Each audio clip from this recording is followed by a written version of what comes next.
We're going to talk about Ethereum, but I want to start first with how you got here. You were born in Russia, you emigrated to Canada with your parents when you were just 6 years old. Is crypto the future, or is it a fad? I think it's the future that contains fads. Right now it is mostly finance apps that are built on Ethereum, aside from NFTs, and I'm wondering, what is the killer app for Ethereum that could lead to widespread adoption, much like email was for the internet? I think there's a few candidates. DeFi is obviously one of them. I think the blockchain-based financial things have always been attractive because the traditional financial system just sucks more than traditional centralized tech, right? If I send an email to, someone in Guatemala, then they're going to receive it in 1 second. With finance, you can't even say that. A lot of people and companies, even today, just to use cryptocurrency to send money internationally. Outside of finance, I think one interesting area where I think blockchains might go. You notice that in order to access your assets in Ethereum, you need to have an account. We're getting to the point where there's a lot of work that's been done on making these accounts very secure. And so instead of just being accounts that hold money, these turn into fully blown profiles, right? And once you have profiles, then you can start doing decentralized social media on top of that. The social and financial things that you can do with that, even working together, is something that I think could be really big. What is Ethereum and how is it different from Bitcoin?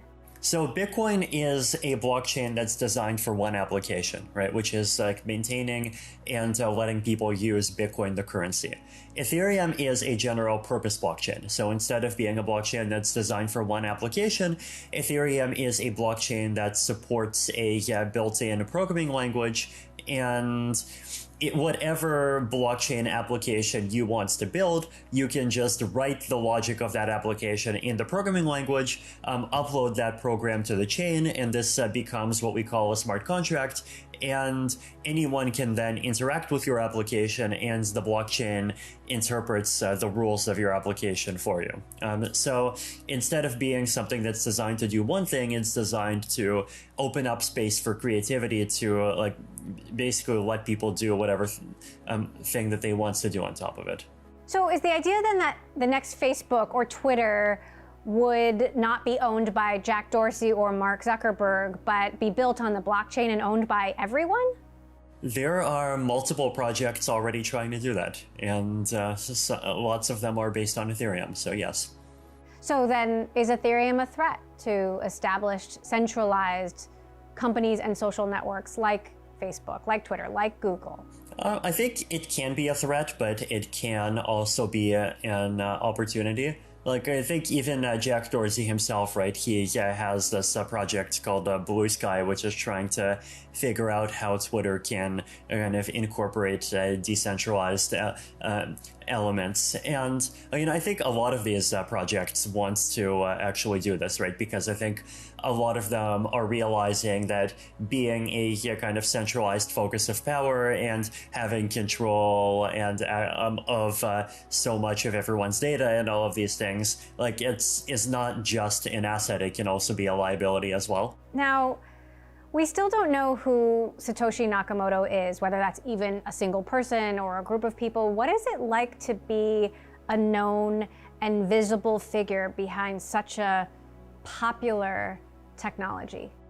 I mean, there's definitely times when I want to be less visible, but I guess that comes with the territory.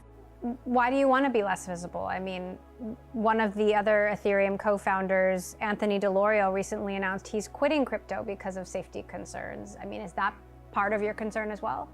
I mean, it's not so much physical safety per se as just wanting the ability to also, have a life and not just have random people running up and saying, "Are you the Vitalik Buterin?" I don't know. There's definitely times when I find such things annoying, and so I don't know. I'm likely to keep wearing my mask in lots of places, and that has nothing to do with COVID. Now, whether Bitcoin, Ethereum, or the blockchain really are changing the world seems to be an ongoing debate. Is crypto the future, or is it a fad? I think it's the future that contains fads, much like the internet was the future and the internet contained fads. There's definitely specific kinds of applications that do get overhyped from time to time, like ICOs back in 2017, and then certain kinds of DeFi right now. But at the same time, there's other DeFi projects that really are valuable. There's a combination of both, right? And figuring out which is maybe it's something that's difficult to see ahead of time, and it's something that we as an ecosystem are going to find out. So the crypto skeptics, many people that are admired in the financial world, Jamie Dimon, Warren Buffett, are they just wrong? A lot of them have definitely been just wrong already, right? They expected even back in 2013 to 15, at least some of them, to see blockchains and cryptocurrency fail and go down to zero in price and just not get any more interest completely. And even today, they've already been far more successful than any of them expected. So I can see how people in traditional finance, or at least some of them, can be inclined to kind of not see the value of blockchain-based finance immediately. There's a lot of people, even in traditional banks, that see the value that blockchains provide and have been trying to come up with things and work with them. So Ethereum in 5 years and 10 years, where is it? Hopefully running the metaverse, but I guess we'll see how it goes. You've got a lot of people out there, a lot of people who are trying to understand cryptocurrency, who are placing their bets. What's your prediction for Bitcoin? Does it replace the dollar? Does it exist in 50 years, or is it something else? And then similarly, what's your prediction for Ethereum? Because a lot of investors are choosing to hold both, or one or the other. I think replacing the dollar completely is unlikely, just because there's things that the dollar provides, like price stability, for example, that Bitcoin is not going to provide. I think even in a theoretical world where the US dollar collapses, even then, I think Bitcoin is not going to be able to provide the level of stability that users and businesses expect to be able to set prices in. And in that kind of world, we would need something else. It could be decentralized stable coins, it could be something else, but we'll see. But at the same time, I think cryptocurrency can still have a very powerful and important role alongside existing currencies. One of them is Jack Dorsey. Jack Dorsey recently announced Square is creating a new business focused on decentralized financial services based on Bitcoin, using Bitcoin.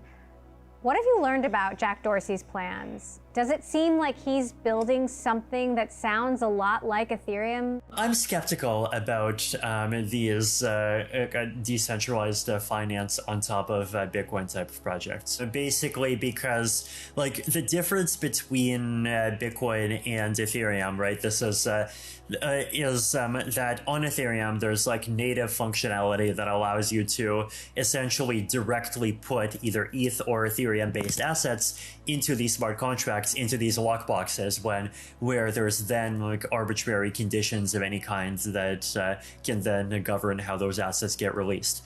Bitcoin does not have that functionality to the same extent. Jack is basically going to have to essentially create his own system that enforces those rules, and then on the Bitcoin layer, the Bitcoins will just have to be owned by probably a multi-sig wallet controlled by either Jack or the participants in the system. It looks similar, but it'll end up being something with a much weaker trust model. Right, I really think that this is the whole reason why Ethereum started as an independent system in the first place, right?